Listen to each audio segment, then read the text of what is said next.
137페이지 밑에서 7번째 줄 1차 출처와 2차 출처의 차이입니다. 만약 1665년 영국에서 있었던 전염병에 대해 알고자 원한다면 우리는 박물관이나 또는 기록을 찾아서 그 상황을 이해할 수 있을 것입니다.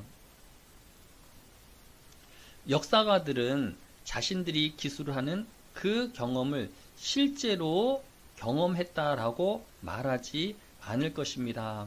하지만 그들은 당시 전염병에 대한 1차 자료와 또 후대 역사가들이 쓴 기록인 2차 자료를 분명히 참조하였을 것입니다. 이처럼 자신이 직접 경험하고 보고 느낀 것을 1차 자료로 또 간접적인 자료를 2차 자료라고 구분하며 신뢰성에 차별을 두고 있는 것입니다. 138페이지 첫 번째 줄 직접 증거와 정당화와 정황 증거입니다. 법정에서 직접 증거와 정황 증거를 구분합니다. 어떤 주장 X의 직접 증거는 목격자 자신이 X를 실제로 목격했다고 증언하는 경우입니다. 정황 증거는 직접 증거와 대조되는데 정황 증거는 그 주장 X를 추론할 수 있게 하는 관련 사실에 대한 증언입니다.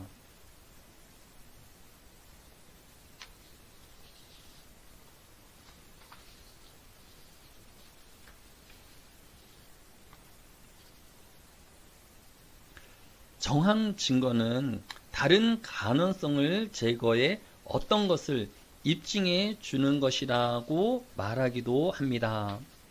정황 증거는 닷줄과 비슷하여서 한 가닥으로는 별로 힘을 쓰지 못하지만 여러 가득이면 튼튼한 힘을 갖는 것처럼 여러 정황 증거가 쌓이게 되어지면 직접 증거에 버금가는 신뢰성을 갖게 되는 것입니다.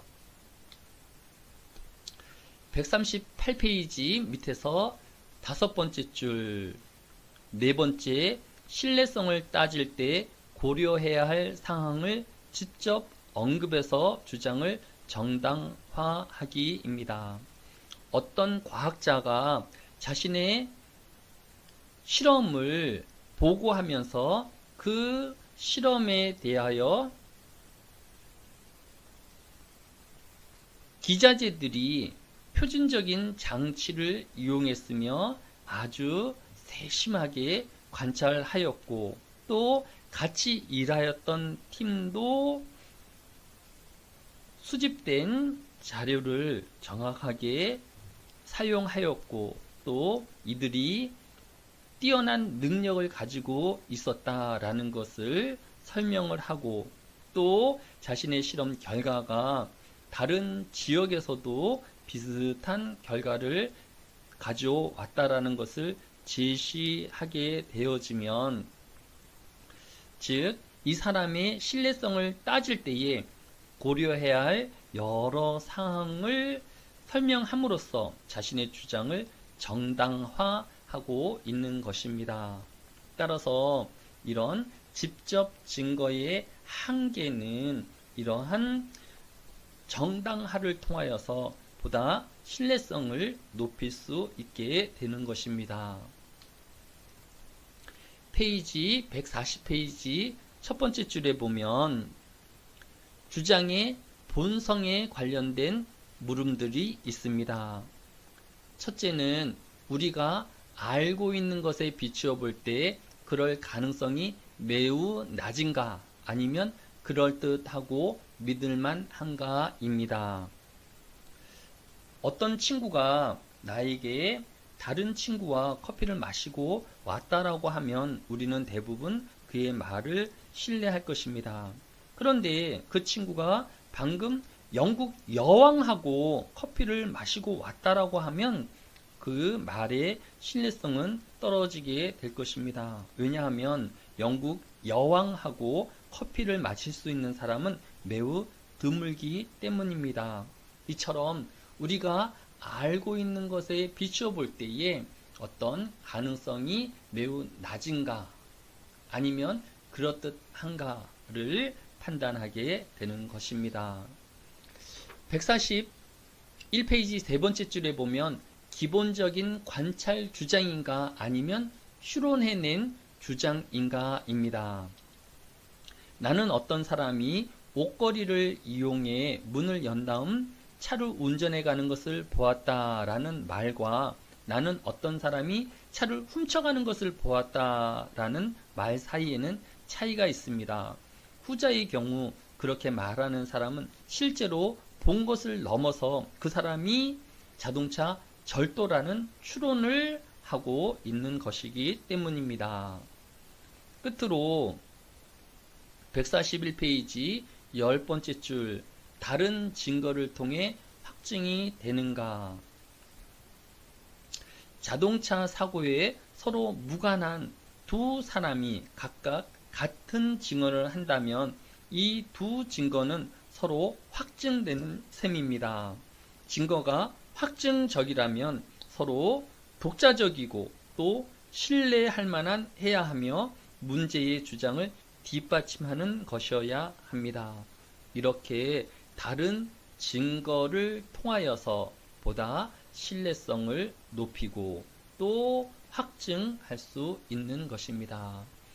지금까지 신뢰성을 판단하는 여러 방법들에 대해서 살펴보았습니다. 이번 시간 수업 계획서에 따라서 직접 추리와 간접 추리에 대해서 살펴보도록 하겠습니다. 먼저 직접 추리는 제시된 하나의 명제에서 직접 하나의 새로운 명제를 추론해내는 추리를 직접 추리라고 합니다. 예를 들어서 비가 온다 라는 명제로부터 그러므로 강물이 많이 불어날 것이다 라는 새로운 명제를 추리할 수 있을 것입니다. 두 번째로 간접 추리는 제시된 두 개 이상의 명제에서 간접으로 하나의 명제를 이끄는 추리를 간접 추리라고 합니다. 예를 들어서 모든 동물은 생물이다 라는 명제와 모든 인간은 동물이다 라는 명제로부터 그러므로 모든 인간은 생물이다 라는 새로운 명제를 추리할 수 있을 것입니다.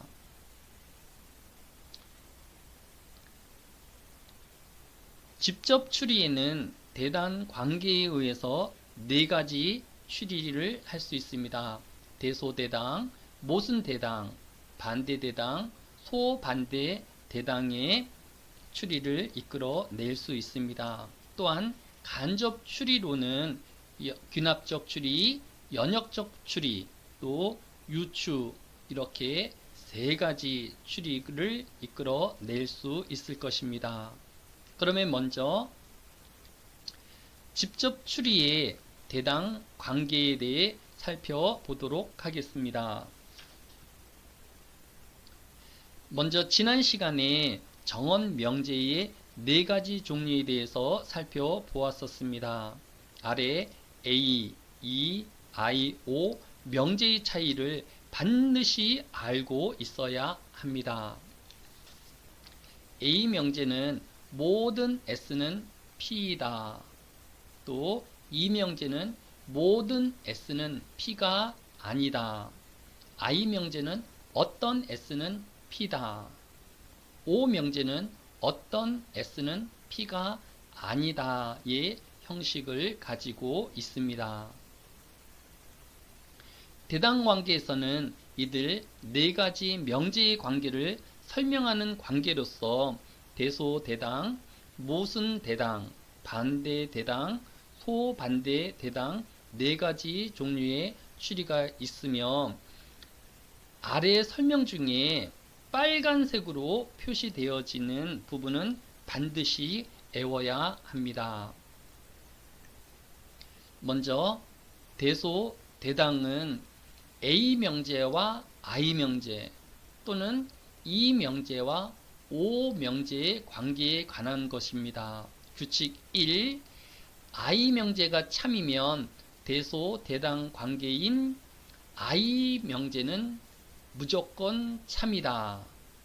또 E 명제가 참이면 대소, 대당 관계인 O 명제는 무조건 참이다. 의 규칙을 가지고 있습니다. 예를 들어서 모든 사람은 동물이다 라는 A 명제와 어떤 사람은 동물이다 라는 I 명제의 관계에 있어서 모든 사람은 동물이다는 A 명제가 참이므로 대속 대당 관계에 있는 I 명제인 어떤 사람은 동물이다는 무조건 참이 되는 것입니다. 다른 예를 살펴보면 모든 사람은 식물이 아니다 라는 이 명제와 어떤 사람은 식물이 아니다 라는 오 명제의 관계를 살펴보면 먼저 모든 사람은 식물이 아니다 라는 이 명제가 참이므로 대소 대당 관계에 있는 오 명제인 어떤 사람은 식물이 아니다는 무조건 참이 되는 것입니다.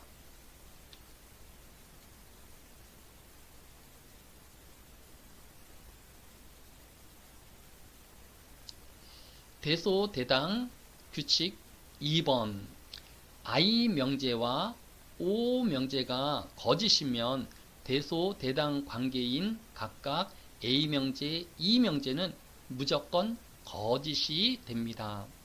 예를 들어서 어떤 사람은 식물이다 라는 I 명제와 모든 사람은 식물이다 라는 A 명제의 관계에 있어서 어떤 사람은 식물이다는 I 명제가 거짓이므로 대소 대당 관계에 있는 A 명제인 모든 사람은 식물이다는 무조건 거짓이 되는 것입니다.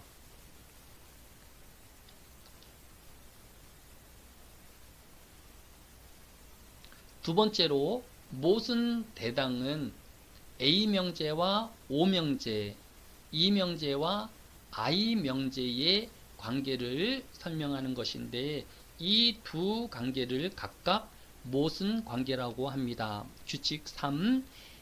A 명제와 O 명제, E 명제와 I 명제는 모순 대당 관계로 두 명제는 둘 다 동시에 참일 수 없고 둘 다 동시에 거짓일 수 없습니다.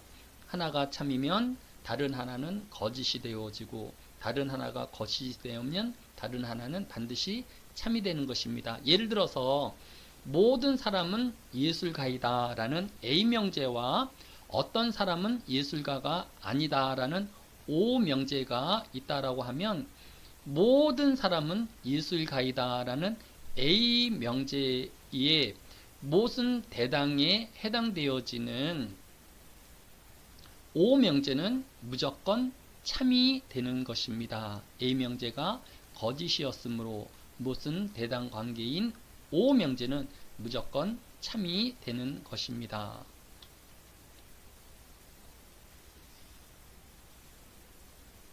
모순 대당 관계의 규칙 3에 해당하는 다른 예를 살펴보면 어떤 사람은 예술가이다 라는 I 명제와 모든 사람은 예술가가 아니다 라는 이 명제가 주어져 있을 때에 어떤 사람은 예술가이다 라는 I 명제가 참이므로 이 명제의 모순 대당 관계에 있는 모든 사람은 예술가가 아니다 라는 이 명제는 무조건 거짓이 되는 것입니다.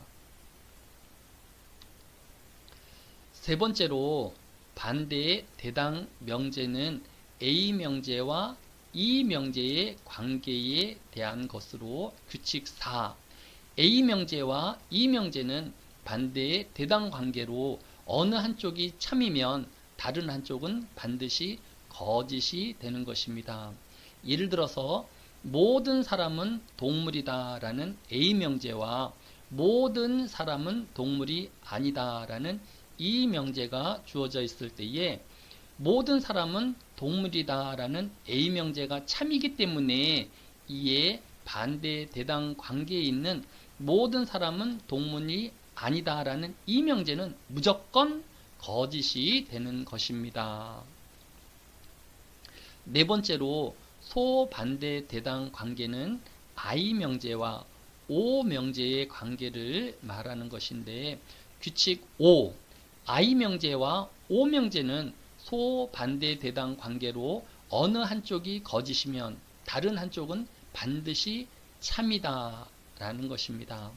예를 들어서 약간의 사람은 동물이 아니다 라는 O 명제와 약간의 사람은 동물이다 라는 I 명제가 주어져 있을 때에 약간의 사람은 동물이 아니다 라는 O 명제가 소반대 대당인 관계이기 때문에 약간의 사람은 동물이다 라는 I 명제는 O 명제가 거짓이기 때문에 I 명제는 참인 것을 추론할 수 있게 되는 것입니다.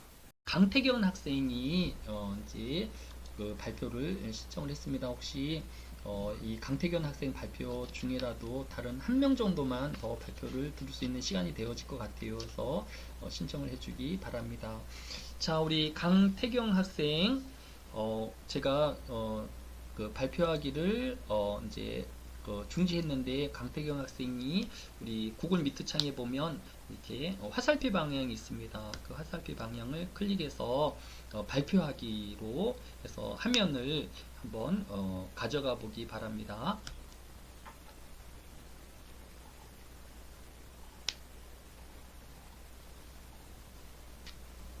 네, 교수님 보이시나요?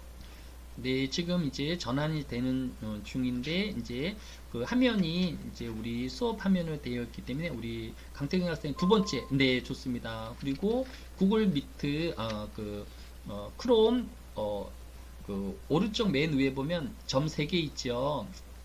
오른쪽.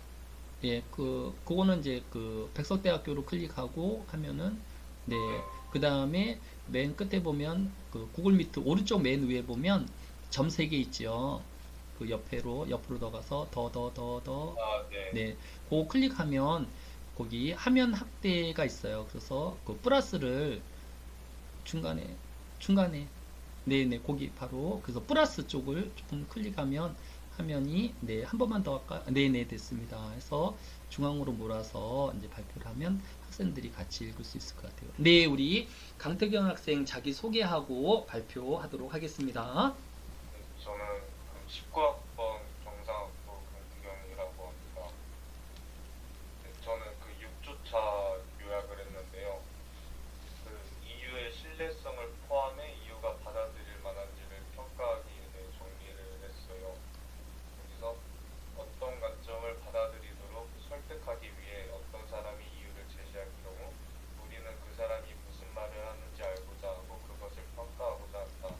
그것이 좋은 논증인지 그것을 받아들여야 할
아, 네, 강태현 학생이 6장을 정말 이렇게 핵심을 집어서 요약을 잘 해주었고 또 이를 바탕으로 해서 이렇게 문제를 출제를 해주었습니다.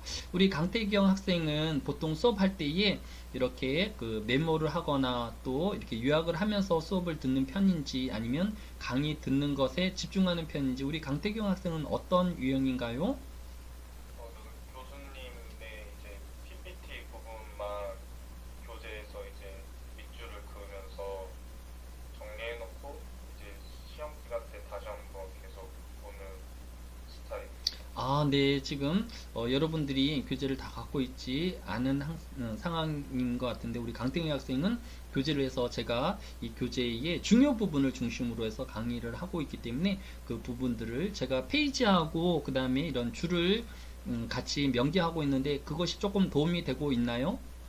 네, 도움이 되고 있습니다. 아, 네, 그렇게 해서 이제 그 수업을 수강하게 되어지면 이제 교수님들이 강조하고 있는 또 꼭 중요한 부분들에 대한 이제 정리가 되어서 좀 효율적으로 우리 교과서를 공부할 수 있게 되어지는 것 같습니다. 우리 강태경 학생이 이제 수업에 잘 모범적으로 참여하고 있음을 잘 보여주었습니다. 문제도 이 그 요약한 것을 바탕으로 하여서 잘 정리를 했습니다. 또 우리가 이 논증에 대해서 이제 5번 이제 이제 이런 오답을 사실 만드는 게 사실 어려워요. 정답은 있는 것을 그대로 끌어가면 쉬운데 어떻게 하면 이제 오답을 사람들에게 이렇게 선택하도록 유인하고 또 이런 잘 배치를 할 것인가가 중요한데 이 논증이 흥미가 있는가 해서 이런 그 흥미 부분은 어떤 사람들에게 이목을 주목하고 이런 부분이 되어질 수 있지만 그 논증의 참과 진리를 이렇게 구분하는 데에는 영향을 미치지 않는 것을 이제 볼 수 있습니다. 그래서 그런 부분을 다 착안해서 문제도 이렇게 잘 구성한 것을 볼 수 있습니다. 우리 강덕영 학생 우리 요약도 그 다음에 문제 출제도 또 오늘 발표도 잘 해주었습니다. 우리 강덕영 학생 수고했습니다. 네, 감사합니다.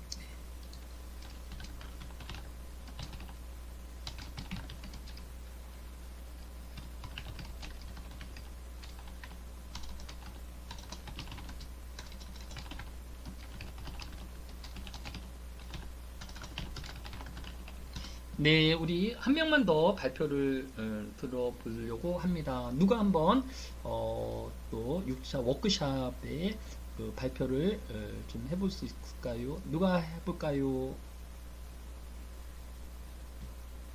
근데 아직 발표 안 한 학생 중에서 먼저 발표를 하면 좋을 것 같아요. 누가 해볼까요?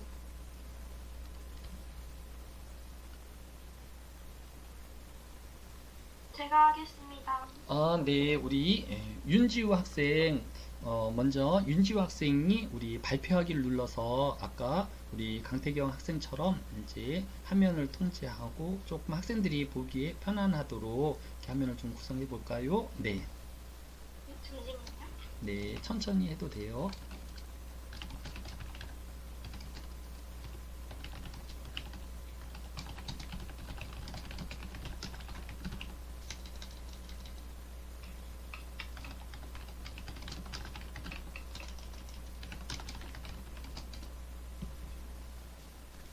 보이시나요? 네, 우리 반장. 네. 네, 제가 아까 우리 강태경 학생은 이제 했는데 우리 반장이 보기에 우리 윤지호 학생의 화면의 크기가 적당한지 아니면 조금 더 키우면 좋을까요? 어떤 조금 더 키우시면은 아, 네, 그러면 우리 윤지호 학생도 우리 크롬을 쓰고 있는 것 같은데 네. 좋습니다. 네, 지금이 제가 보기에도 좋은 것 같아요. 우리 반장이 확인해 주어서 감사합니다. 이제 윤주 학생이 자신 소개하고 전공하고 이름 소개하고 우리 요약하고 낸 문제들 발표해 시작해 줄까요? 네. 안녕하세요. 문화예술부 연기예술 전공 윤지우입니다. 저는 3주차 강의를 요약하고 문제를 만들었고요. 먼저 요약은 비판적 사고의 기본은 논증입니다. 논증은 논증이 주어졌을 때 논증을 파악하는 방법이며 우리 스스로 논증을 분명하게 제시하는 방법입니다. 논증이란 사전적 정의로는 일정한 근거를 들어 주장을 펼치는 것이며 주장을 하기 위해 사용하는 명제들의 집합이라고 할 수 있습니다. 논증의 구조는 이유와 결론으로 이루어져 있습니다. 전달하고자 하는 것이 결론이며 결론에 대한 이유나 근거를 전제라고 부릅니다. 결론 시사 표현으로는 따라서, 그래서, 그러므로, 결과적으로 등이 있습니다. 이유 시사 표현으로는 왜냐하면, 때문에, 뭐뭐이므로, 뭐뭐라는 등이 있습니다. 이런 것으로 논증의 전제와 결론 부분을 구분지을 수 있습니다. 논증이 좋은지 파악하려면 무슨 말인지, 무엇이 과정되고 있는지, 맥락이 어떤 것인지 등을 알아야 합니다. 문제, 이중 시사 표현으로 다른 것은 무엇일까요? 1. 때문에 2. 뭐뭐이므로 3. 그래서 4. 왜냐하면 정답은 3번입니다. 왜냐하면 3번 외 나머지 번호들은 이유 시사 표현입니다. 하지만 3번은 결론 시사 표현입니다. 이상입니다. 네, 우리 윤주 학생도 이렇게 요약하고 또 문제 출제를 기본에 충실하게 잘 했습니다.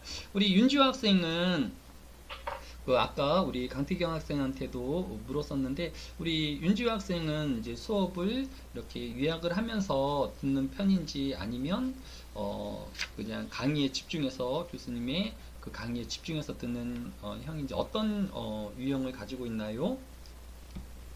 전 그냥 듣는 편인 것 같아요. 네, 일단 수업에 집중해서 이렇게 수업을 듣는 것 같습니다. 근데 윤지호 학생이 이제 그렇게 그 청각에 의존해서 수업을 듣는 것하고, 그 다음에 우리 3장을 정리한 것이죠. 네. 네, 3장을 이제 강의를 들으면서 이제 요약을 지금 이렇게 했단 말이에요. 그죠?